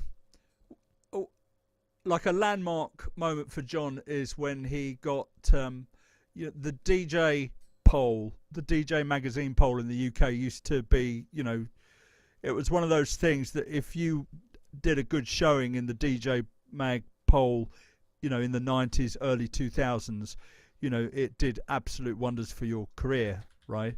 And it was people hovering around the top were, you know, Sasha, Cole Cox, you know, and then John won that in 2001. He was number one in the DJ Mag poll, right? And it gave him, you know, a lot of exposure, and he was the boy, number one DJ, gave the management a chance to say, well, look, what we have here is the number one DJ in the world, and it kind of was true at that time. The DJ Mag did have that kind of sway, and because they were the first people to do that type of poll, and people went, oh yeah, okay, right, I'll vote for that, and John got the number one spot in 2001. But after that, the thing is, the problem with that type of success is that people tag you with it, right? And he got tagged as, the progressive DJ, and the guy who did all that. And in the years following that, he went to quite big efforts to distance himself from what he perceived to be that progressive scene, because, he didn't want to be pigeonholed in that way. And we did some pretty noisy records, following in the early 2000s, 2004, 2005. Stuff like Aquatonic and Rays, and they were quite angular sounding and not musical in the way that some of the previous stuff had been heaven sent. It didn't sound like that at all. It was almost kind of techno-y, harder stuff, and that was a very deliberate move on John's part to try and put clear water between him and what people perceived as being the progressive sound at the time. What I will say about the sound as well, though, is that a big part of it, especially now, actually, John likes to hear imagination. It's like if the stuff is too obvious, if it's too if it sounds as if it's too easily come by, if there's no imagination going on there, then John tends to look for more imaginative music. People doing interesting things, people managing to use the sound and the plugins and make the sound kind of, more heady. You know what I mean? Definitely. I think he likes that, especially now. So it's like you say, the progressive tag. I mean, now if I put something in that's wrong, he'll say it sounds too progressive. And I know exactly what he means. I mean, the thing about working with somebody for that long, but we have always had it, really, John and I, was that I kind of know what he means, right? Yeah. What can I say? It sounds the most obvious thing in the world, right? But if you try as a music maker to sort of hook up with somebody who you can have a conversation with about what you're making and have it make sense, it's not that common, actually. I've worked with a lot of people over the years, and very few people can, and John can just say to me about a certain section, well, that sounds a bit, eek, and I'll go, okay, I know what you mean, just change that a bit. So we've kind of, always had that. We're on the same page musically, so that helps. Yeah, definitely. And it sounds like you guys are just mates in general too. Like it's cool. Yeah, we're friendly, man. Yeah. What can I say? It's like we're just, he's pretty normal guy apart from the focus of his music. It's not he doesn't play games with you. Yeah. He's not starry in that way. He's down to earth. He's got a good sense of humour. He likes his friends, we're still the same bunch of people that he's been working with for, 20 years odd. So totally. It's just anybody who's met him will tell you he's pretty humble sort of chap, But So- beneath that humble exterior looks a shrewd monster. A beast. That's awesome. Yeah. Okay, for all of our producers in the chat, I have a question. Late 90s, early 2000s, you get this transformation from analog to digital. From a producer standpoint, how did this open up like new creative doors for you? Did you change your process in any way? What was this, seismic change across the industry like for you? Right, well, to be honest, William, I never really got used to it. As I was saying, what we used to do, I had two samplers, which is like, that's 20 outputs 10 on each sampler. So you had 20 tracks of percussion and sample stuff, and then about 4 or 5 keyboards. That's how we made it, right? And so for the samplers, you'd have floppy disks, which we used to store our sounds on. I see these in Danny's basement. And he said you could store like 4 measures of music on one floppy disk or something like that. The idea of recording audio was, on a computer was unheard of. It was, no way. And that's another thing. It's the way that the storage and the size of things has allowed that to happen. Now, but working that way, that meant, okay, so you got floppy disks and you got your patches on your synths. So you used to write a patch on your synth and save it into memory. Then I had a big flight case with all my floppy disks banded together with elastic bands, which people used to take the piss out of me for, I'd have all the percussion here and all the basses there, and all that kind of thing. But it was organised, right? Kind of limited, but, you wouldn't notice from the records, really. Then that went from that way of working things to all of a sudden the size of the hard disks got massive, and the speed of the processors in the computers just went up exponentially, which meant that you could do everything, if you were that way inclined, inside the computer. The other big thing that happened was the fact that you could record audio onto the computer. That was a massive change from having to work to tape and then mix from tape and then put it on a 2-track, right? So, but what it does mean is that the amount of information that you have in the computer now is just horrendously huge, and for years now I've been thinking, right, one of these days I'm going to sort this all out, and I'm going to have everything in folders and it's all going to be neat and it's going to be lovely, just like it was in the old days when I had my fucking cardboard box with the floppy disks in. And I'm just having to get my head around the fact that this technology does not work like that. It's like you are never going to be able to organize.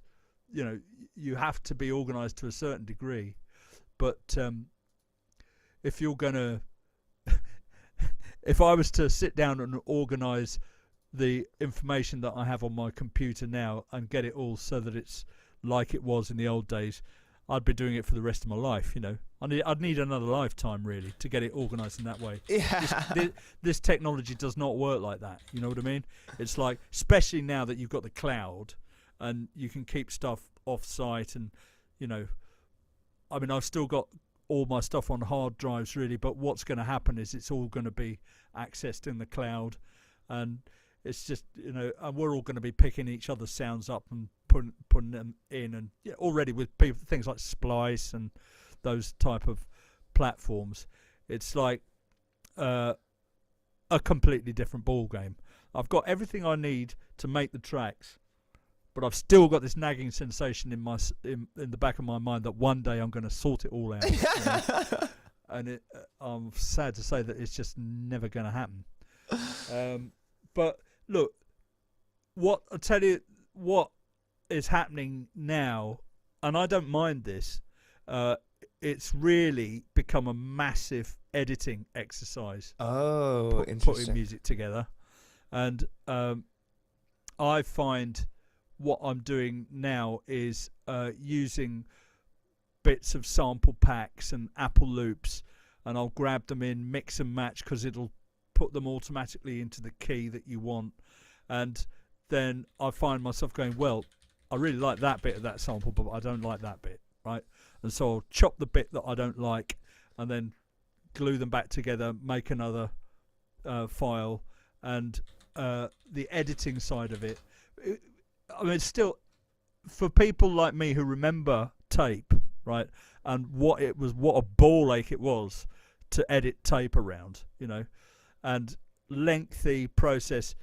Now this is the editing possibilities that you've got on the software that we use are just incredible. It's just, and I do actually like it, and though I do say so myself, I think I've become quite good at editing.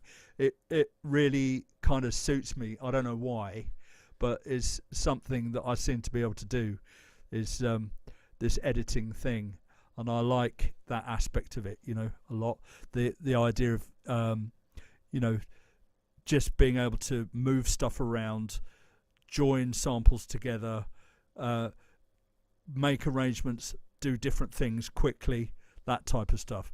That is a really brilliant development, and I think is a lot to do with how the music is sounding now, actually. It's really awesome. Thanks for that insight. That was really cool to hear.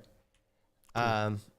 Right off that, someone, Liam Smith, was wondering if you don't mind sharing and if it's like too much information. He was just wondering, what software do you use now to edit? I'm a Logic Pro user. Logic Pro? Yeah.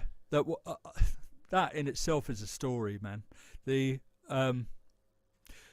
We all started off with Cubase on a crack, just I think I'm pretty positive that, those early versions of the software were cracked by the manufacturers themselves and distributed them because it was a new thing, and they go, well, how do we get people interested in what this can actually do?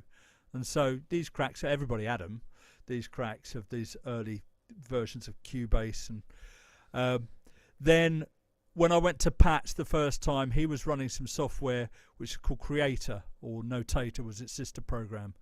And that was made by, and that was a completely different way of doing it. That was not the piano roll left to right that we normally see. This was like patterns, which you used to step through, almost like scrolling, right? So you'd write one pattern, then move on to that's how For What You Dream Of was written on Creator. And it was hard at first, but I got good at using that. And then the company that made that software got bought by Apple eventually. Well, it was bought by a company called eMagic. And then they said, right, we're not going to do that anymore. We're going to go left to right piano roll like Cubase. And I was like, oh, no, really? I have to learn something new. And they go, yeah, sorry. And so we bought Macs, and then I got into the first copy of Logic I bought. I got an advance from the record company when I was with Profile. They gave me 1,500 quid, right, which was like a lot of money. And I spent, in those days, for a record advance, and I spent the lot on a computer, a Mac, LC475, and Logic Pro version 1, right? And it was useless. It didn't. A lot of what we do is about looping. So you'll loop 8 bars together, 8 measures, and then build it up. And it didn't loop. It limped. It had to go 1, 2, 3, 4, 1, 2, 3, 4, 1, 2, 3, and I'm like, I cannot use this. I can't use it. And I realised I'd just blown my entire advance on a piece of software that didn't work, version 1. So I went back to the Atari and Creator, and I used that up until about 1999. And one day Dig said, look, you just got to get a Mac. Everybody's running Macs. And so I said, all right. So I got a Macintosh and Logic Pro, which was up to about version 4 by then. And they'd sorted it. And I've been using Logic Pro ever since. These days, most guys are on Ableton. And I have got Ableton, and I used to use it for playing live gigs. But what I don't like about Ableton is it's got that front page with the clip pane on it, which is where you run loops, and then you kind of get your ideas together, and then their ideas that you go to the arrange page and you put it all together there. And the kind of having that dual front page, the clip pane and the arrange view, for some reason I just don't like that. I don't like that idea. I always feel as if they should be integrated better, that you should be able to go straight from the clip pane to the arrange, but you can't. It doesn't work that way. And I know a few long-time Logic Pro users who've said the same thing. It's like, oh man. And also, if you've got as used to I have as doing things a certain way, it's like that old dog new tricks thing. You know what I mean? Yeah. Life for me now is definitely too short to be learning a different way of doing essentially the same thing. See what I mean? Definitely. And Logic for me works. I think its editing is fabulously good, and it's just it's this sort of kind of proprietary Apple Music software, which I think helps. So yeah, I'm on Logic Pro. Must update it. Thanks for reminding me. Oh, it's really cool to get that insight. There was like a beautiful question that came through before. We just got spammed by like 8 messages from an adult site, which is really funny to deal with, but we got that out of there. I'm saying nothing. I'm gonna need to build an admin team to help me monitor all this. That's something to do with your history, I think. Yeah. What's that? So I love this question from Timothy Briere. What's up, bro? He goes, what brings Nick inspiration outside of music? Outside of music? What I guess it's saying is what inspires you outside of music to write your music? Exactly. Where are you getting inspiration from? That's a hard one. I mean, it's not like I go and stand by the sea and look out to sea and think to myself, there's a piece of music. You know what I mean? That's not how it is for me, really. I play. I'll sit at the piano at home and play stuff, but that doesn't inspire the beats that I'm writing. It's just about trying to get the fucking sound right. It's like it's always trying to get that sound. I'm still working on getting the kick drum. Still, after 30 fucking years, I'm still trying to nail the kick drum sound and the way that the kick drum and the bass work together. What happens is you'll be sitting there and you'll be working away. And you think, well, that sounds pretty good, and then you'll listen to a track that somebody's done, and you'll just go, that sounds amazing. Why doesn't my track sound like that?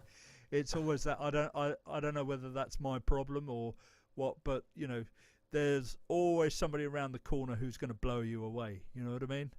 There's plenty of people who won't, but it's like, that's why doing the live stream, the Super Tuesday live stream, is such a useful thing for me, because it's just a regular reminder to me that there's a lot of people out there who are making absolutely brilliant music, and you can't take that for granted. It's there's people who are sitting there really focusing in on it and doing it a lot and getting some great results, and it's a wonderful thing. And resting on your laurels, you cannot. So I can't honestly say that I feel as if environment outside of music inspires me as much as listening to what other people are doing. Making music is really creating music, producing music. It's a series of decisions, really. That's what it is. It's a decision making exercise. And if I hear somebody who's come up with something truly original and imaginative, a lot of the time you'll be thinking, why did they choose to put that sound there? I would never choose that, but it just works so well, and I'd really love to know why certain people put certain sounds where they do, but it can be so unusual, it can work so well, and that's what inspires me. It's like listening to somebody make a decision which is so the right decision, you know what I mean? And that inspires me to try and make a few decisions of my own when it comes to producing. Yeah, that makes sense. Yeah, of course. That's awesome. I love hearing that. It's so authentic, and you're just like, it's like almost, I'm not a producer whatsoever, but it's like you're figuring out this perpetual puzzle. Like you're piecing all these things together, trying to figure out how to get that biggest sound out of there. It's really cool to me. You see somebody like Brian Eno. You've heard of Brian? It's my dad's favorite artist of all time. I think he's been playing in my house for the past 3 or 4 months. My dad's been in a phase 24 hours a day. Right. Well, he's not a player really. He doesn't. He can play the keyboards, but that's not what's great about him. It's about the decisions that he makes. It's about what he puts with what, and what sound that he'll decide goes in, and he'll take a line and then how he decides that he's going to process it. It's that kind of thing. He's kind of, people like Eno. There's an album called he did with David Byrne from Talking Heads called My Life in the Bush of Ghosts, which your dad will have. And for us, that was 83, something like that.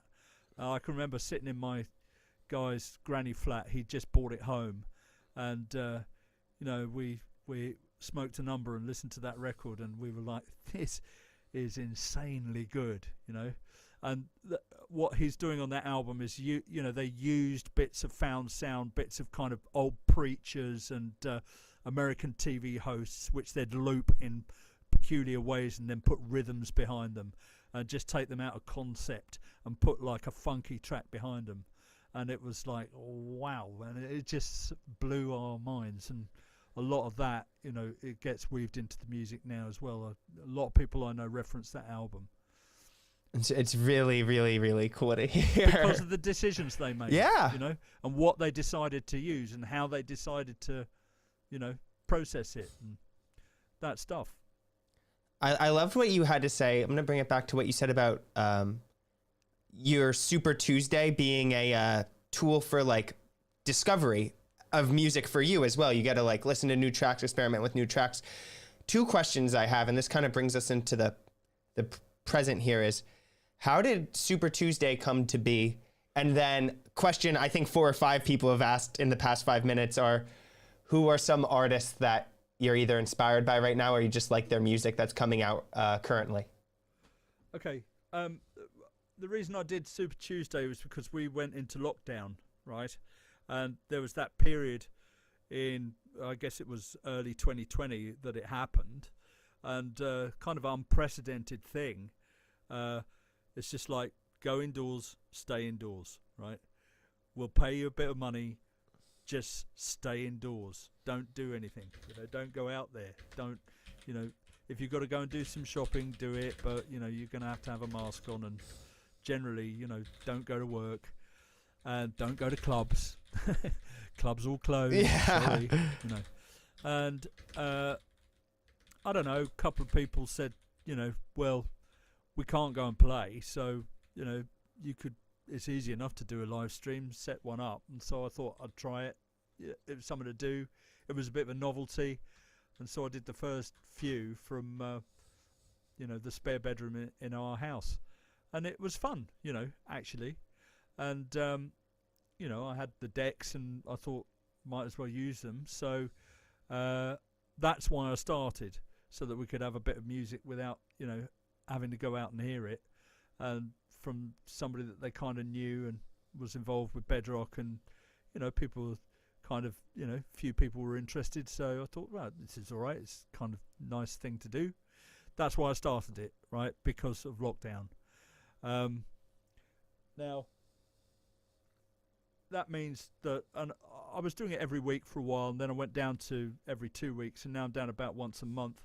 But it gives you a really, it's a really good way of testing out music, and people send me music now, and because the scene and the type of music that we're involved in is so popular in Argentina, a lot of the Argentinian guys are sending me music now.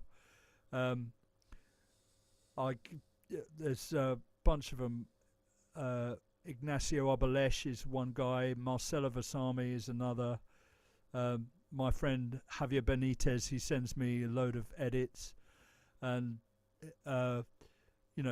Alma, she sends me stuff. Now the thing about the Argentinian guys is that they, at first it was 10, 15 years ago, there wasn't so much stuff coming out of there, but because they're so into it and they've been doing it for quite a while now, a lot of those a lot of that music is really good now, and they've really got the hang of it, and they listen closely to what John and Bedrock releases, and their production standards have gone up, and so whereas before, say 10, 12 years ago, it wouldn't be so developed as it is now.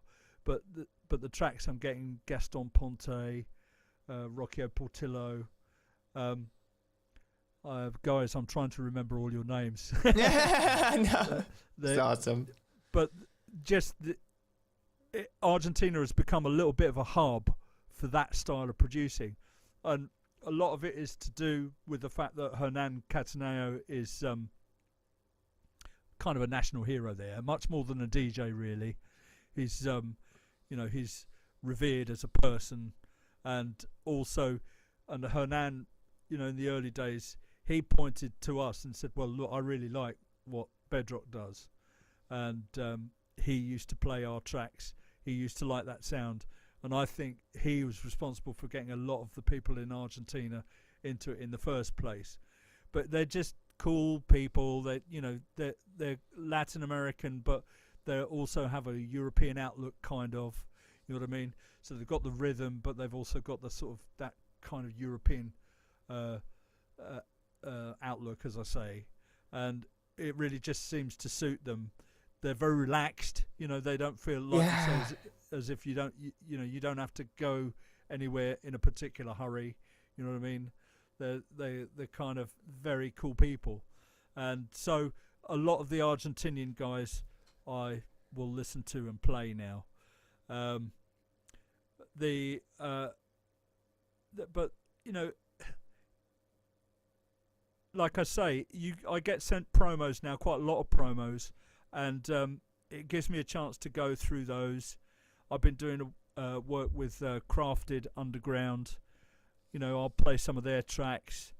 There's labels like Mango Alley.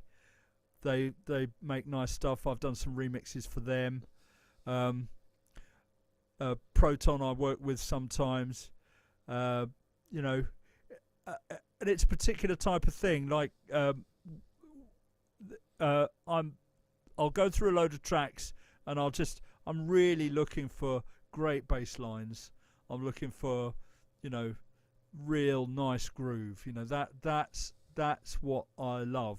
If a track does the right groove and it feels as if it's nailed to the floor and it's got that attitude, it's like that's what I'm looking for. I just want that track that when it comes in, people go, oh yeah, that feels good. I want it to feel good. I want it to groove, and sometimes if you can stick a melody on top of that which really makes sense, then you're home and dry, really. Yeah, amazing. When you were saying that, I just want you to know, so many of your fans were saying that you saved lockdown for them. So nice one, bro. I can't wait to join my first Super Tuesday, dude. I'll be there for sure. Okay, well, I'm going to do one in October. Will be the next one, but I'll post it. I'll post it up when I do. Yeah, I'll be there, bro. Any sharing you could do would be great. Oh, bro, I got you. If you're cool with me sharing it, it'll be all over my page. I'm stoked too. I can't wait. We might as well grow the party if we can. Yeah, definitely, man. I don't really have. I feel like we covered so much, bro, and I want to be like respectful of your time. We've been on for 2 hours. This is like what I love to do. Sit here, chat, just like go through it all. Chew the fat. Yeah, chew the fat, exactly. But yeah, I guess my last question is it's not like a big question or anything, but I was curious, is when did you start DJing? Because you said you weren't doing that in the past, and now I see you have gigs and everything. Yeah. What happened was a friend of ours in Russia, Dennis A. He's a crazy guy, but he's saying to, I think he was saying to John's agent is Ian at Analog, and we've both known Ian for early 2000s. They were managing John, and anyway, now they run the agency, and Ian also works heavily with Cole Cox, and John is his kind of biggest artist, really, I would say. Anyway, Dennis got in touch with Ian and said, I want Nick to come and play. And Ian was going, oh, well, Nick doesn't play, really, What I used to do, William, in the early 90s, I used to take out the contents of my studio and set it up in a club and do gigs, right? But that was quite a major undertaking. It was no laptop. I mean, I used to take the computer and run sequences and play lines and, alter synthesizers as we were going through, that kind of thing. A bit like Orbital, that type of thing, or Underworld in the early days. But I mean, it was so much work, I had to basically take the studio apart, pack it all up, set it up in a club. And there was no guarantee that the damn thing was going to work. So I did a few of those, but then I stopped because it's just, it just wasn't worth it really. And I can remember I did one of these gigs for some friends of ours called Audio Deluxe later on in the 90s, and I turned up with all this gear and set it up. And then Charlie May, who you would know, definitely, with Sasha and other things.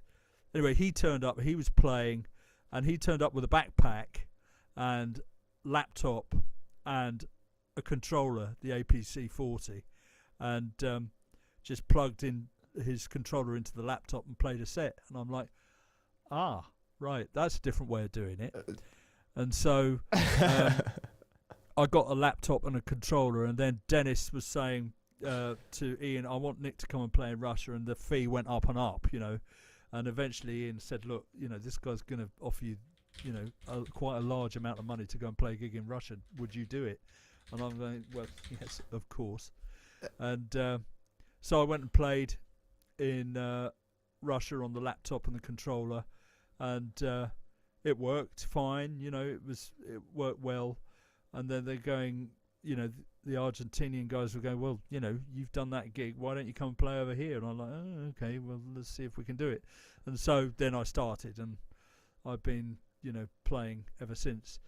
Then I never liked the idea of using the laptop controller in the club, even though it worked well on a kind of musical level for me.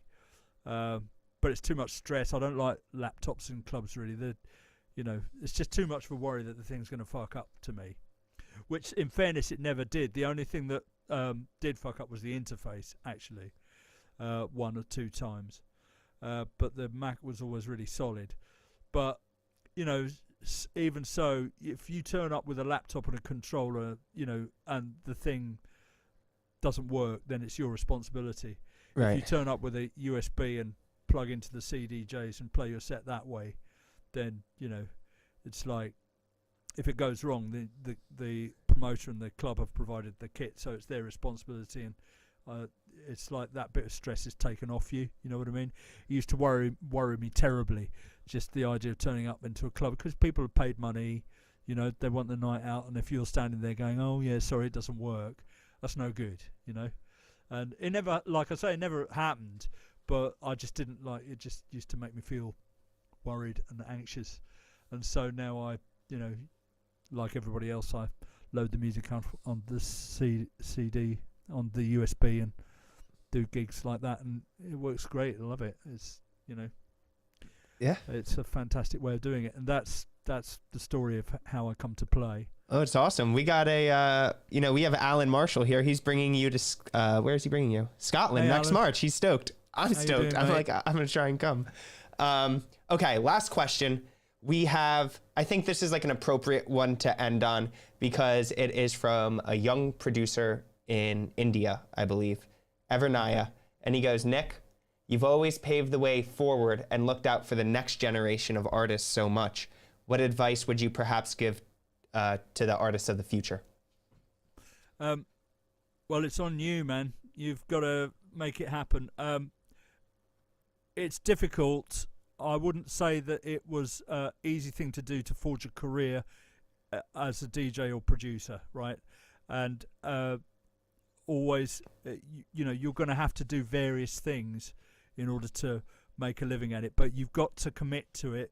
It's not something that you can, if you want to work at the top level, then it's quite intense. When I'm working with people and trying to help them with their tracks, it's like, I remember this when I made Mandala, that record, all those years ago, and somebody said to you, right, okay, well, here's some money, make a record and we'll put it out. All of a sudden the game changed, right? And I realised you can't just put out any old sludge. You've got to make it right, man. You know what I mean? So you've got to be brutally honest with yourself when you're making tracks, and you've got to, make, because you're going to be sitting on the same record shelf as somebody's been doing it for 20 years. So, I found it was to make a record that was top flight, you had to do 10 times more work than I thought you had to do. I mean, a lot of the records that you hear will be the result of trying something, getting rid of it, and then trying something else. See what I mean? Totally. Not necessarily going with the first thing, but you've got to make those records so that they sound right. The other thing is, don't be too ambitious at first. See if you can do a party for a few of your friends, or do a live stream, or just get a few people who are like-minded together, and have an evening where you're making this music, and also maybe collaborate with somebody. I mean, that's how John and I managed to get some traction, is because John had his skill as a DJ and I had my thing going as a musician, and we put them together, and it just so happened that we managed to click a bit. You've got to try some of that. So try collaborating, try putting on little parties, do it at a small scale, and do it. That's it. I love it, bro. It's so inspiring. It's awesome, and that's what it's all about. It's about doing something you love with all your heart, with people around you that care about it like you do. Like, that's awesome. Look at John, right? He's top flight DJ. Those guys, they did have a break because they happened to be doing this right at the time that the bomb went off, right? That it exploded. They found themselves right in the middle of that. And now, I would say go and see John and Sasha play, because it's like when these guys aren't playing anymore, then, something has definitely passed, because those guys were doing it when, since before it was a thing, right? And that way of mixing and building and, their relationship to the music is worth seeing. But, you can't let that get in your way. If you love that music, then find a way of putting it together. And it's all about putting the hours in music, whichever way you look at it, whichever type of music you're doing. And what also happens with music is you'll find the thing jogs along at a certain level, then it'll go up when it's ready. It's almost like it's a gestation period. And so don't be put off if something doesn't sort of change, because things can happen very rapidly all at once. Bear that in mind, okay? I love it, bro. I just want to say thank you so much. You didn't have to sit down with us for over 2 hours to share all of these stories and knowledge with us, but I can sincerely say we had the most viewers I've ever had, over 200 people just like watching, nice. Loving this. Thank you so much. Me personally, this was just so insightful, so inspiring. And, yeah, man, like, this is what it's all about. Thank you so much for taking the time with us. And, I'm coming to London in, I think, like 3 weeks, 2 weeks. Hopefully we can link up for a drink or something. I don't know. I'm sure you're a busy man. Yeah. No, but by all means. Yeah. I mean, you see those guys who've logged on, quite a few of them will have done it because, they've logged onto the live stream and they just like the vibe. And what they're doing is they're supporting the scene, you see, and they're interested in doing that, and they do it for genuine reasons, and that's so cool, isn't it? It's like, amazing. And thanks to them, I try and thank them frequently, just for doing what they do and being supportive in that way, in a very positive sense. And there's no agenda. They're just doing it because they like it and they like the vibe and they like the music, and it's a good thing. Yeah, totally, man. I couldn't have said it better myself. Well, I mean, I know you know this because you're part of all that. So thank you, mate, for having me. Oh, yeah. Thank you, man. Well, and chat. Thank you, everyone watching, echoing Nick's sentiments. Thank you for the awesome questions. This, it's cool when I get the opportunity to interview a DJ one-on-one, but it's really special when we get to all do this together. So thank you very much. Nick, thank you, guys. Super Progressive family out there, thank you, everyone. Keep it real. Have a great weekend. This was super special. See you later. Over and out. Bye.